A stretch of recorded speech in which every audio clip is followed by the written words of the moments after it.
Hello students, this is Ram Bishnoi and you are watching geography guru channel. काफ़ी दिनों से काफ़ी सारे स्टूडेंट्स के ये भी कमेंट्स आ रहे हैं कि सर हमारी MIQ की सीरीज़ चल रही है जो कि बहुत अच्छी जा रही है। इट मीन्स दैट आप अच्छे से स्कोर कर पा रहे हो। लेकिन साथ ही साथ स्टूडेंट्स के ये भी कमेंट्स आ रहे थे, काफ़ी सारे स्टूडेंट्स के कमेंट्स आ रहे थे कि सर सोशल साइंस में हम अच्छा पढ़ते हैं, अच्छा राइट करके आते हैं, लेकिन कहीं ना कहीं 80 के आसपास अटक जाते हैं, हमारे आउट ऑफ आउट नहीं आ पाते, या हमें सोशल साइंस काफ़ी बोरिंग लगती है।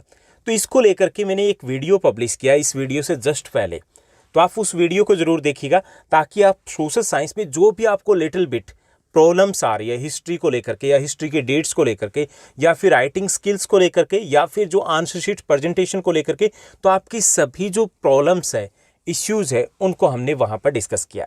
तो आज हम हमारी इस सीरीज़ को, जो रिवीजन बैच चल रहा है, उसको हम कंटिन्यू रखेंगे। And in this series today we are going to discuss a third chapter of economics, poverty a challenge. बात करेंगे हम पॉवर्टी की।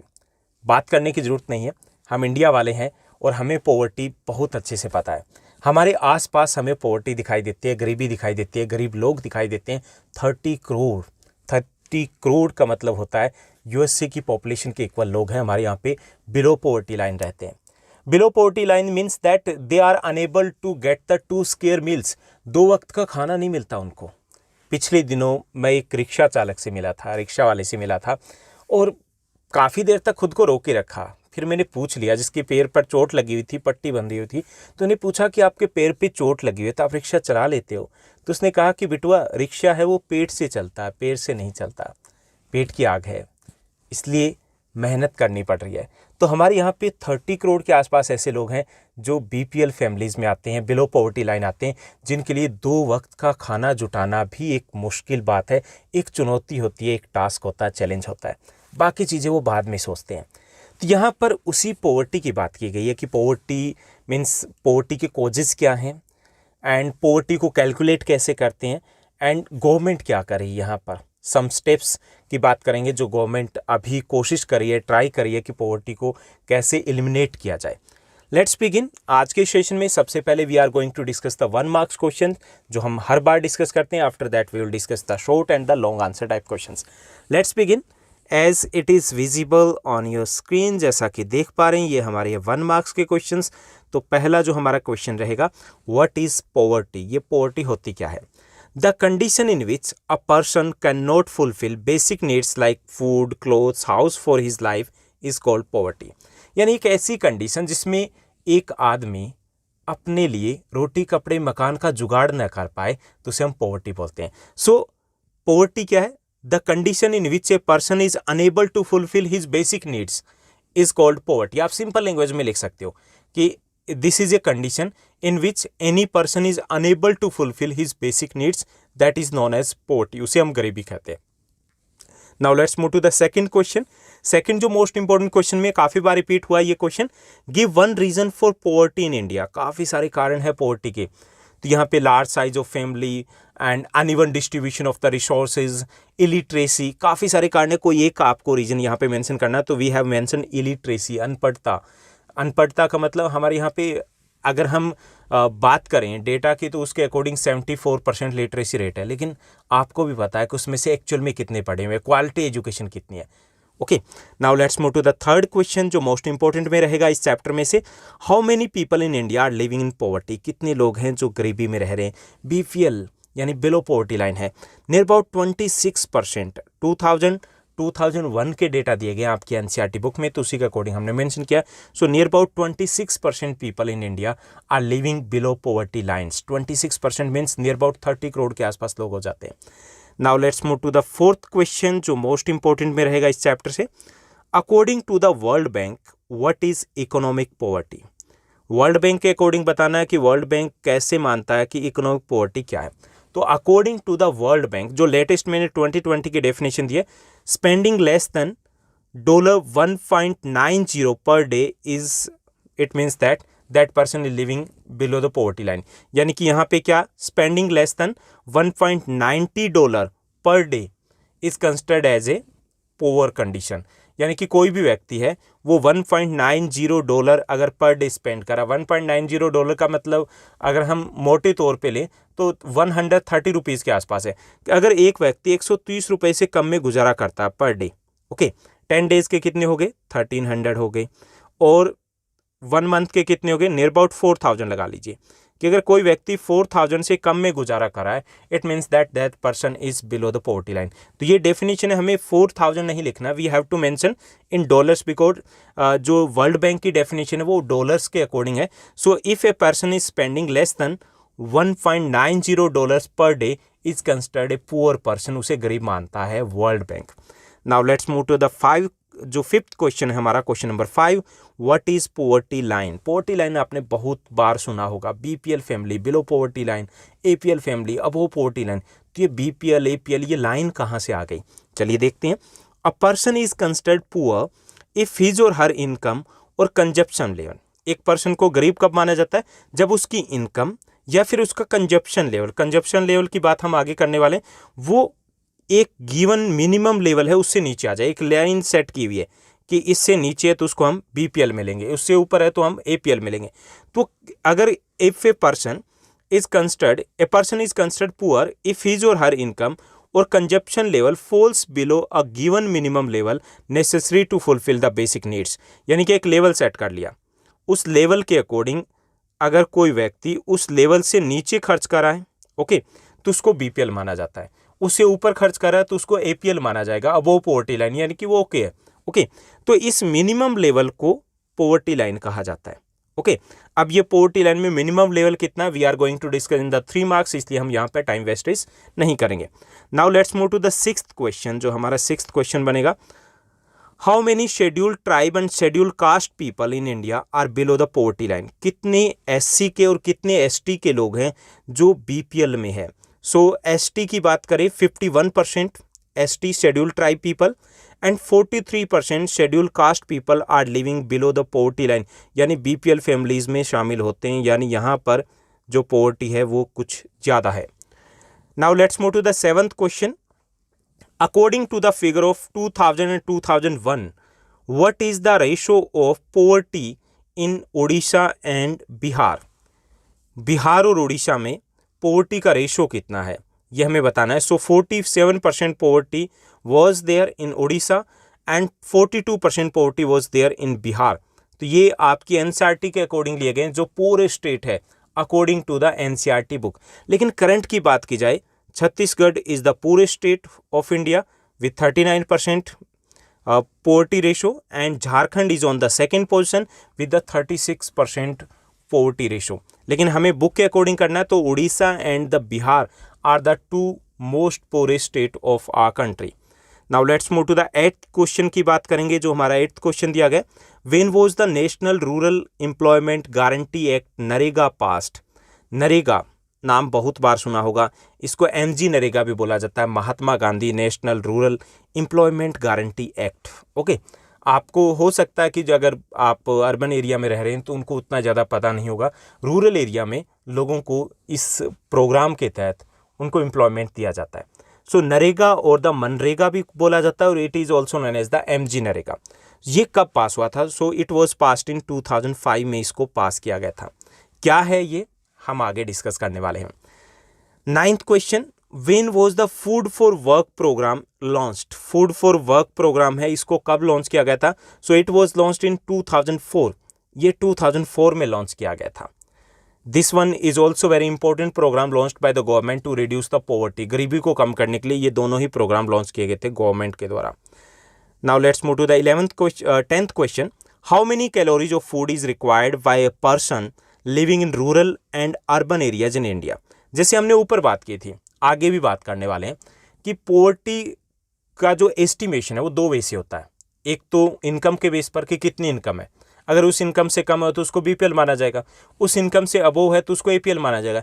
ऐसे दूसरा जो वे होता है एस्टिमेशन का वो है कंजप्शन लेवल, कि उसको खाना कितना मिल रहा है। तो कंजप्शन लेवल है रूरल एरिया में it is 2400 calories and urban area की बात करें it is 2100 calories. If A person is getting less then 2400 calories से कम का अगर भोजन ले रहा है कहाँ, रूरल एरिया में, तो उसको किस में माना जाएगा, बीपीएल में माना जाएगा। And if a person is getting less than the 2100 calories, he और she will be considered as a BPL in the urban area. तो यहाँ पे रूरल एरिया में 2400 यानी कि ज़्यादा कैलोरीज, क्योंकि वहाँ पे फिजिकल वर्क ज़्यादा करने होते हैं, मेहनत वाले काम ज़्यादा करने होते हैं, और अर्बन एरियाज में हालांकि फिजिकल वर्क कम करने होते हैं, दैट्स वाई यहाँ पे जो कैलोरी की रिक्वायरमेंट है वो 2100 रहेगी। तो ये भी आपको याद रखना है अच्छे से। Now let's move to the 11th question जो हमें दिया गया है। 11th हमारा क्वेश्चन रहेगा 1 मार्क्स में। अकॉर्डिंग टू द 2000 के अकॉर्डिंग बताना, because most of the data in your NCERT book are given according to the 2000। Which state has the lowest poverty ratio in India?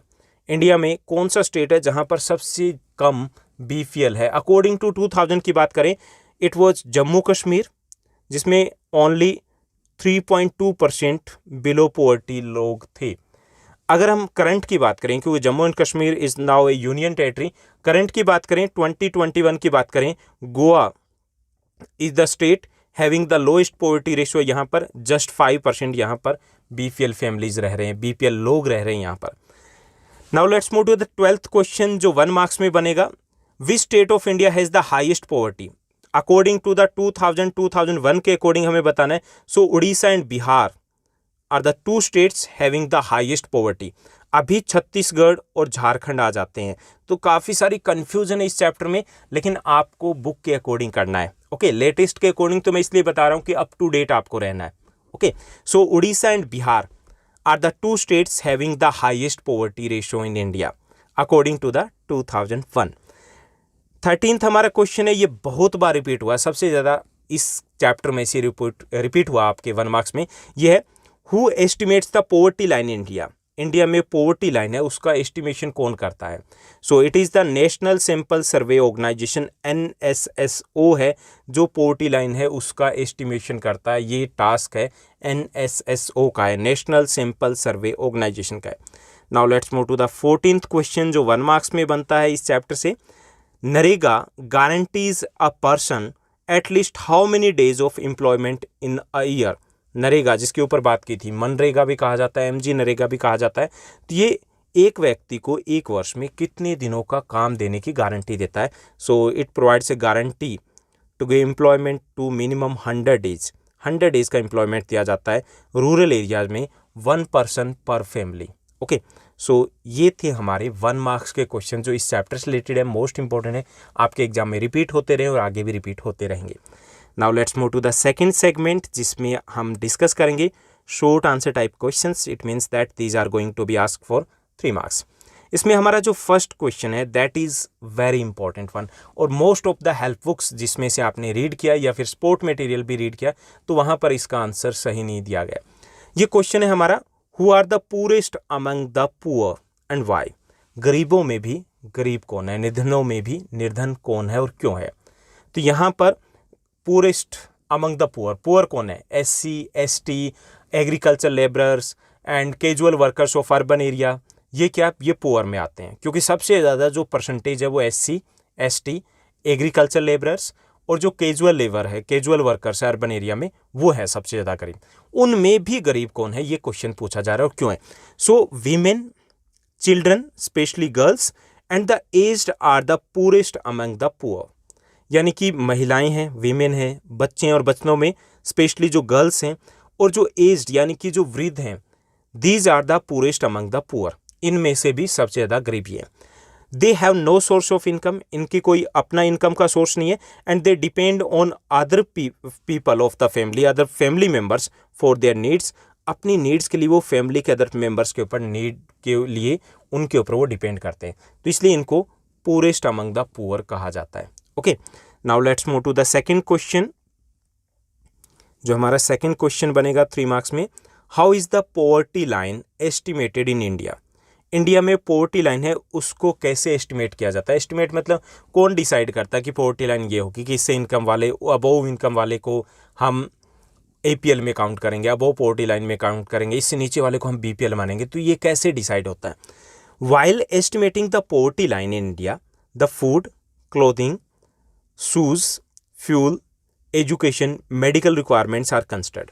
यानी कि जब पॉवर्टी लाइन का estimation किया जाता है तो कुछ चीज़ें ध्यान में रखी जाती है, जैसे फूड की रिक्वायरमेंट है, क्लॉथिंग की रिक्वायरमेंट है, शूज़ की रिक्वायरमेंट है, फ्यूल है, एजुकेशन है, मेडिकल रिक्वायरमेंट है। यानी कि ये हर किसी बंदे को चाहिए ना। उसको फिर कन्वर्ट कर देते हैं पैसे में कि एक बंदे का एक महीने में गुजारा इतने रुपए से कम में नहीं होगा। खाने का भी हिसाब लगाना है, ओके, फूड का भी लिखाना है, कपड़े भी उसे चाहिए, शूज़ भी चाहिए, फ्यूल भी चाहिए, एजुकेशन भी चाहिए, मेडिकल रिक्वायरमेंट भी चाहिए। तो उसको फिर कन्वर्ट किस में कर दिया, these are converted into the money, यानी कि रुपीज़ में कन्वर्टेड कर दिए जाते हैं, उनकी वैल्यू को काउंट किया जाता है। उसके बाद वो डिसाइड किया जाता है कि अच्छा इतने में गुजारा हो जाएगा, तो इससे नीचे वाले को हम बीपीएल मानेंगे, अगर इतनी इनकम है तो उसको हम एपीएल मानेंगे। Okay, so while estimating the poverty line in India, the food, clothing, shoes, fuel, education and medical requirements are considered. और यहाँ पर दो तरीके अपनाए जाते हैं। There are two ways of estimating the poverty line in India. Bharat में poverty line को एस्टिमेट करने के लिए दो वेज हैं। पहला on the basis of income, पहला इनकम के बेस पर।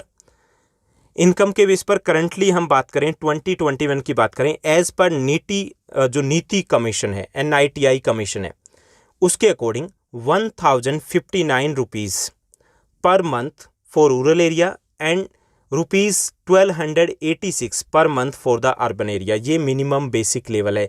यानी कि if a person is earning 1059 rupees per month in rural area is considered as APL, उसे अबोव पॉवर्टी लाइन माना जाएगा।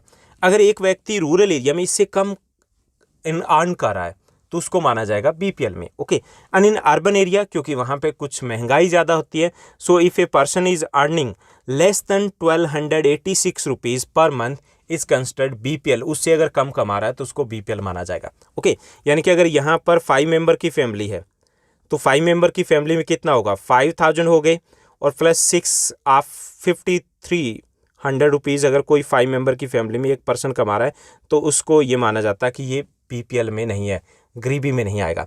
तो पहला जो वे है कि कैलकुलेट करने के how we can decide that which family is the BPL और which one is the APL, तो ये है income level.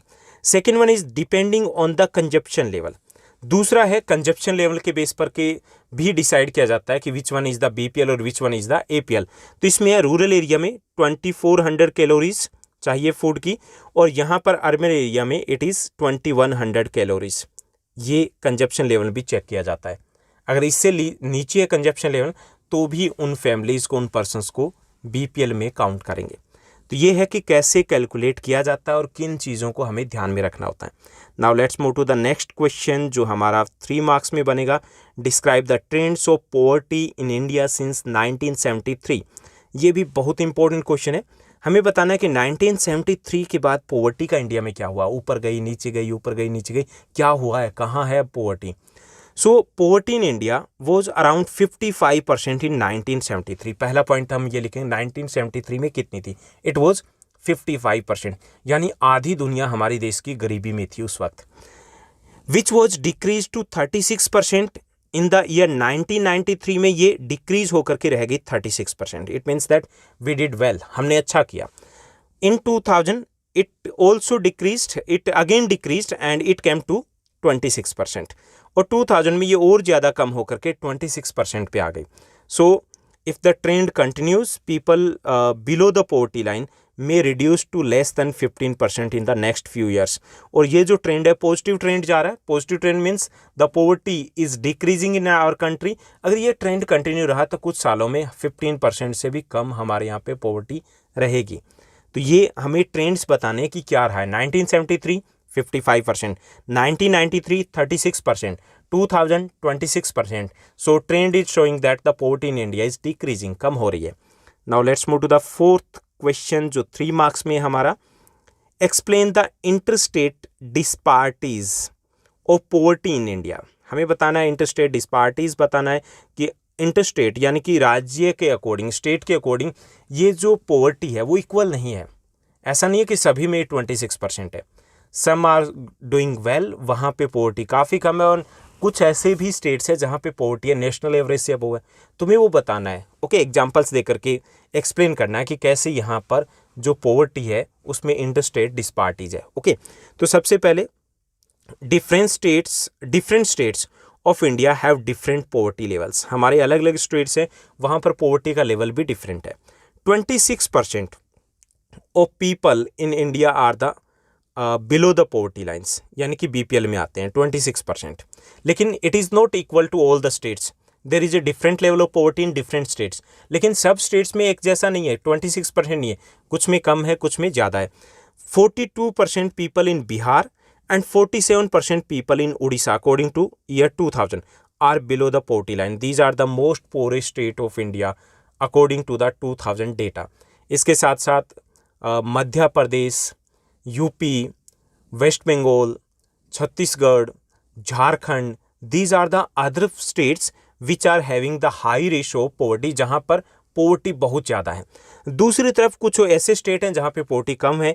In states like Goa, Punjab, Haryana, Kerala, Maharashtra, Andhra Pradesh etcetera, this percentage is less than the national level. यहाँ पे 26% से नीचे हैं। Only 5% people in Goa are below the poverty line, जो सबसे कम है एट प्रेजेंट की बात करें तो यहाँ पर हमें बताना है कि इंटरस्टेट डिस्पारिटीज है कि पोवर्टी है वो एक बराबर नहीं है। तो पहले हमें बताना नेशनल लेवल 26% हम बताएंगे। उसके बाद बताएंगे the states which are the very poor condition में है, जहाँ पे पोवर्टी रेशो काफ़ी ज़्यादा है, उनकी बात करेंगे। और फिर हम थर्ड पॉइंट में मेंशन करेंगे the states where the poverty ratio is below the national level से नीचे हैं। Now let's move to the next questions की तरफ हम जाएंगे। Fifth and the last question among the 3 marks question, ये क्वेश्चन भी काफ़ी ज़्यादा इंपॉर्टेंट है। What are the salient features of national rural employment guarantee act 2005? National rural employment guarantee act 2005 है, उसके मेन फीचर्स हमें डिस्क्राइब करने। It is also known as NREGA, MG NREGA और मनरेगा भी इसको कहा जाता है। ओके, उनके फीचर्स बताने। So this scheme has been launched in very poor district of India in 2005। ये जो स्कीम है, ये जो प्रोग्राम है, it was launched in 2005 in very poor district of our country. हमारे देश के जो पूरेस्ट डिस्ट्रिक्ट है, सबसे गरीब जो डिस्ट्रिक्ट्स हैं, उनमें ये लॉन्च की गई थी। कब लॉन्च की गई थी? 2005 में लॉन्च की गई थी। उसके बाद हमें बताना इसका ऑब्जेक्टिव क्या, क्यों लॉन्च की गई। Its main objective is to reduce poverty. Main जो ऑब्जेक्टिव वो है रिड्यूस पोवर्टी, गरीबी को कम करना है, निर्धनता को कम करना है। अब इस प्रोग्राम में होता क्या है, 1 person from every family of the village is guaranteed at least 100 days of employment in a year.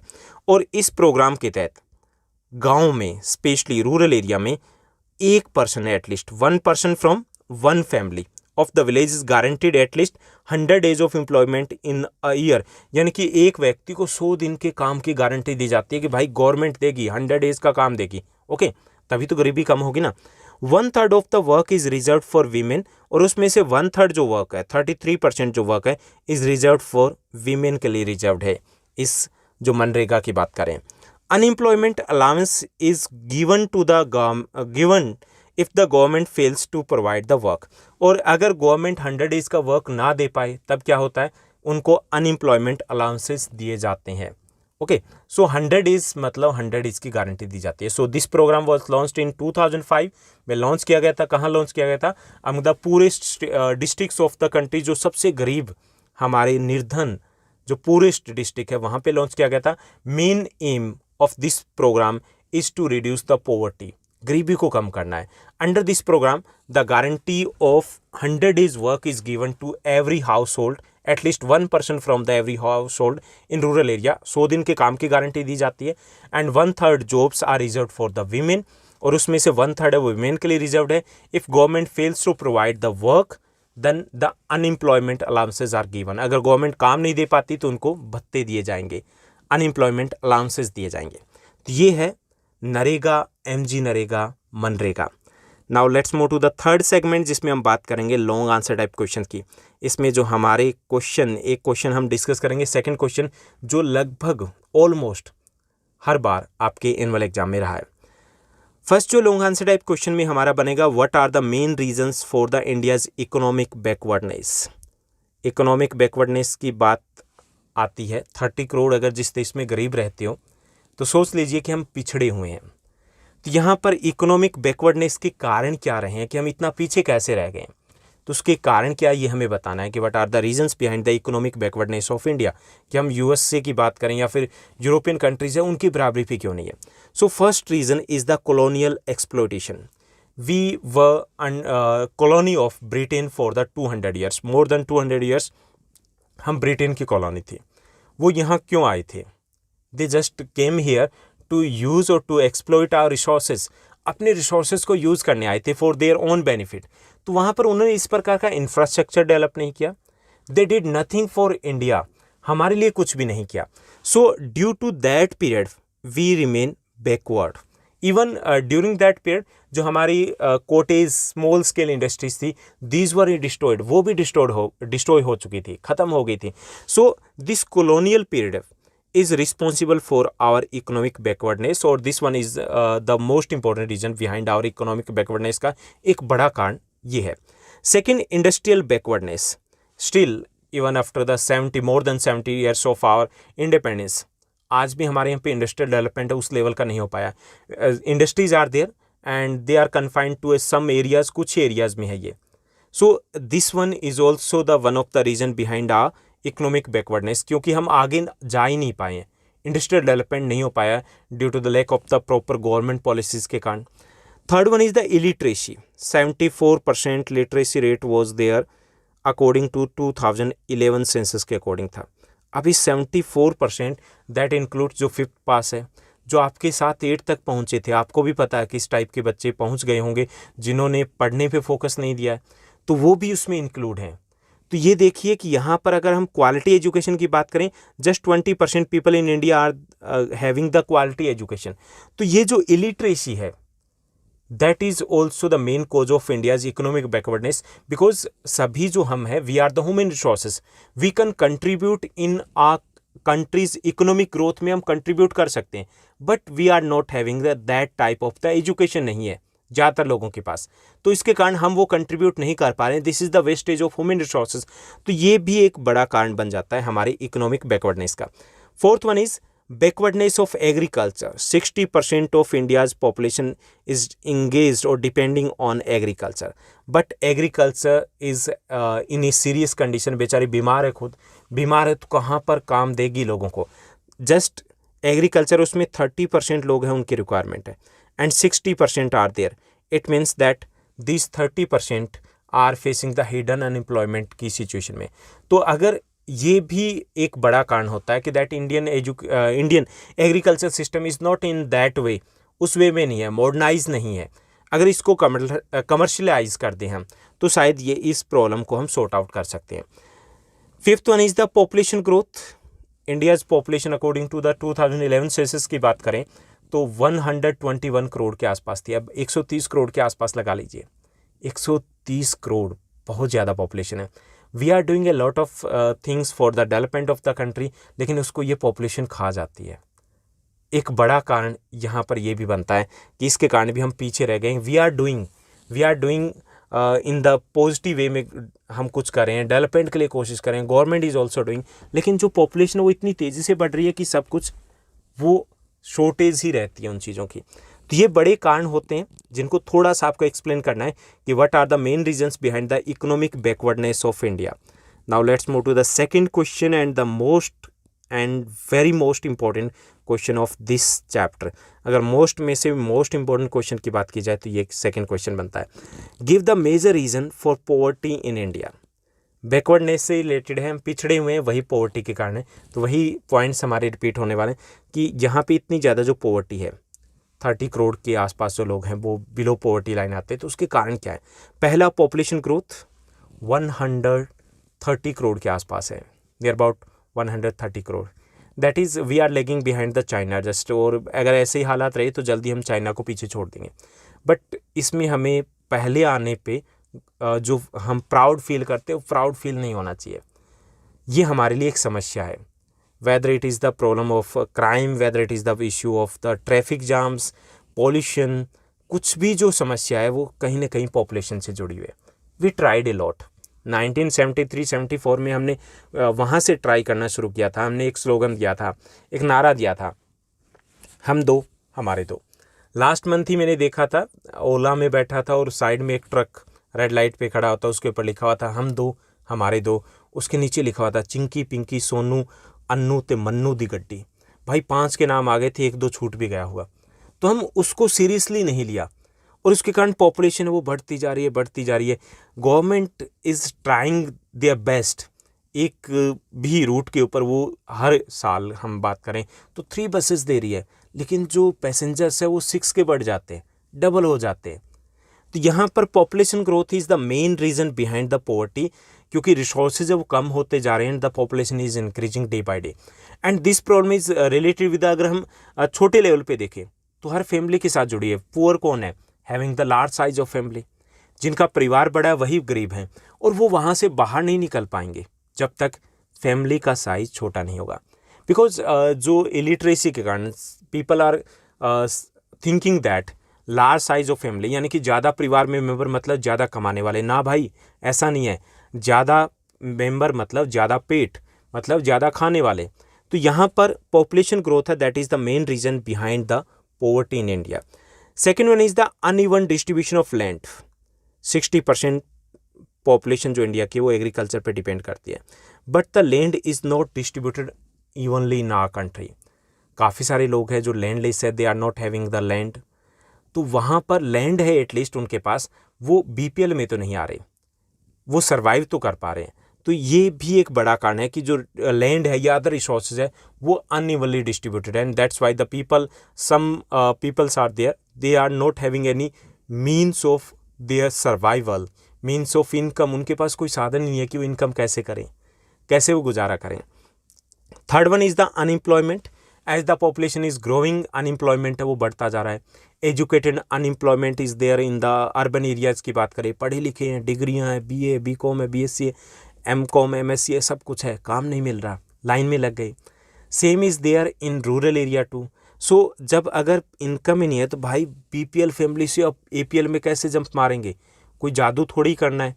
तो ये भी एक बड़ा कारण है इंडिया में पॉवर्टी का, that people are not getting the jobs, even having the degrees they are not getting the jobs. How can the 8th pass या 10th पास है या अनएजुकेटेड है, वो कैसे जॉब लेंगे? तो ये भी एक बड़ा कारण है, और इन फ्यूचर में भी एक बड़ा कारण रहने वाला है of the poverty in our country. Lack of industrialisation, most of the people in western countries they are employed in the industrial sector, secondary activities में एम्प्लॉयड है। अपने यहाँ पे सेकेंडरी एक्टिविटीज़ ही नहीं है, इंडस्ट्रीज़ कितनी है, मुट्ठी भर है, पॉपुलेशन बहुत ज़्यादा है। So lack of industrialisation is also responsible for the poverty in India. Fifth one is the illiteracy, as we have discussed above. हमारे यहाँ पे इलिटरेसी है वो काफ़ी ज़्यादा है। People are not getting the quality education, and that's why they are not getting that way में अपनी पॉवर्टी को नहीं ले रहे हैं। They are just because of the superstitions कि भाई ऊपर वाले की देन है, ऊपर वाले ने जैसे दिया वैसे होगा, ऐसा नहीं होता। तो ये भी एक बड़ा कारण है that because of the illiteracy they are poor and they are not thinking about the future of their children. वहाँ पे वो नहीं सोच पा रहे कि आगे क्या किया जाए, how to come out from that poverty का जो वेब है, पॉवर्टी का जो जाल है, उससे बाहर कैसे निकला जाए। तो ये भी एक बड़ा कारण है इंडिया में पॉवर्टी का। Sixth one is the extreme dependence on agriculture. People who are engaged in agriculture workers, they are not willing to come out from that system. वहाँ से वो बाहर नहीं आना चाहते, और एग्रीकल्चर खुद बीमार हैं तो वो कहाँ ठीक कर देगी, इनका कहाँ इलाज कर सकती है गरीबी का, पॉवर्टी का। तो ये भी एक बड़ा कारण है। तो यहाँ पर ये सारे रीजंस होते हैं, इन सभी रीजंस को अगर हम ठीक कर दें तो पॉवर्टी हमारी ऑटोमेटिक वो गायब हो सकती है। Now let's move to the next question, जो थर्ड और लास्ट क्वेश्चन बनेगा 5 मार्क्स में from this chapter. Give some suggestion to overcome poverty. गरीबी को कम करने के लिए हमें कुछ सजेशन देने। First one is control of population growth. जो बड़ा कारण हमने डिस्कस किया था कि हमारे पॉवर्टी का, हमारे बैकवर्डनेस का, वो है population growth. So we need to control that one. हमें इसको कंट्रोल करना बाय 2050 तक अगर कंट्रोल कर लिया, इट मीन्स दैट एक बड़ी अचीवमेंट होगी। Then we can think that how we can reduce our problems, चाहे वो पॉवर्टी है, चाहे वो पॉल्यूशन की प्रॉब्लम, फिर हम उसको रिड्यूस कर सकते हैं। टिल देन हम सिर्फ सोच सकते हैं। नेक्स्ट वन इज़ दैट, जो सजेशन हमारा रहेगा, डेवलपमेंट ऑफ स्मॉल एंड कोटी स्केल इंडस्ट्रीज़ है, उसका डेवलपमेंट किया जाए। Small scale industries can be developed in the rural areas, वहाँ पे डेवलप की जा सकती है। कोटी स्केल इंडस्ट्रीज मीन्स घर के लोग ही मिलकर के काम करें, छोटा बड़ा काम करें। So government should increase the people, should provide the cheap loans, trainings उनको दी जाए, ताकि यहाँ पर एम्प्लॉयमेंट है वो जनरेट हो सके। एम्प्लॉयमेंट होगा तो इनकम होगी, इनकम होगी तो गरीबी कम होगी। Third one is employment generation. Government should provide the employment to more and more people so that they can contribute in the development of the society और गरीबी को कम किया जा सके। लेकिन एम्प्लॉयमेंट देना पड़ेगा, रोज़गार देना पड़ेगा लोगों को। Fourth one, modernisation of the agriculture. Modernisation of agriculture means that वहाँ पर डिमांड बढ़ेगी और लोगों की ज़रूरत होगी, इससे भी काफ़ी सारे लोगों को वहाँ एम्प्लॉयमेंट मिलने वाला है, तो ये भी एक वे हो सकता है। Fifth one, vocational education. Now we are getting the education, we are getting the 11th pass, 12th pass, then after that BA BCom BSc डिग्रियाँ ले रहे हैं। आता क्या है? घंटा कुछ नहीं आता, काम कुछ नहीं आता, रीडिंग जानते हैं हम। यहाँ पर भी एक इश्यू है। वेस्टर्न कंट्रीज़ की बात कीजिए, यूरोप की बात कीजिए, आप बात कीजिए जापान की, वहाँ पर from the 6th class it is compulsory for each and everyone to learn any skill. उनको एक स्किल सीखनी होती है। जैसे वो स्कूल से पास आउट होते हैं उसके बाद वो अपना काम धंधा कर पाते हैं। अपने यहाँ पे ऐसा कुछ नहीं है, पढ़ लिए उसके बाद लाइन में लग जाते हैं कि भाई हमें रोज़गार दो। आता क्या है? कुछ नहीं आता है। तो ये वोकेशनल एजुकेशन है, उसकी तरफ भी हमें जाना पड़ेगा एंड इससे भी हम पॉवर्टी को कम कर सकते हैं। So that's all in this session, जिसमें हमने बात की पॉवर्टी अ चैलेंज से रिलेटेड मोस्ट इंपॉर्टेंट क्वेश्चंस की। आप मेरे साथ जुड़ सकते हैं, इंस्टाग्राम पर मुझे फॉलो किया जा सकता है, साथ ही साथ टेलीग्राम का चैनल है जो आपके लिए काफ़ी यूज़फुल रहने वाला है नेक्स्ट ईयर 10th क्लास में भी, 11th में भी, 12th में भी, क्योंकि जैसे ही वीडियो पब्लिश होती है वहाँ पर लिंक दे दिया जाता है, आपको जनरली नोटिफिकेशन नहीं मिल पाता। सेकंड थिंग, वहाँ पर एक लिंक दिया गया, time to time link share किया जाता है कि आप पर्सनली भी मेरे से कांटेक्ट कर पाते हो, अपने सजेशन दे पाते हो, आप डिस्कस कर पाते हो अपने इश्यूज़ को लेकर के, जो भी स्टडी से रिलेटेड आपके इश्यूज़ होते हैं। Third thing is that sometimes ऐसा होता है कि मुझे वीडियो पब्लिश नहीं करनी है, लेकिन मैं वहाँ पर लिंक शेयर कर देता हूँ, यानी कि आपको 1 वीक या 3 डेज़ 2 डेज़ पहले ही वो लिंक अवेलेबल हो जाता है। So you can follow me on Instagram और you can join our Telegram channel. दोनों का लिंक है डिस्क्रिप्शन बॉक्स में मिल जाएगा और यहाँ पर भी लिंक दिया गया है। आज के लिए बस इतना ही। Thank you, bye bye, have a nice day.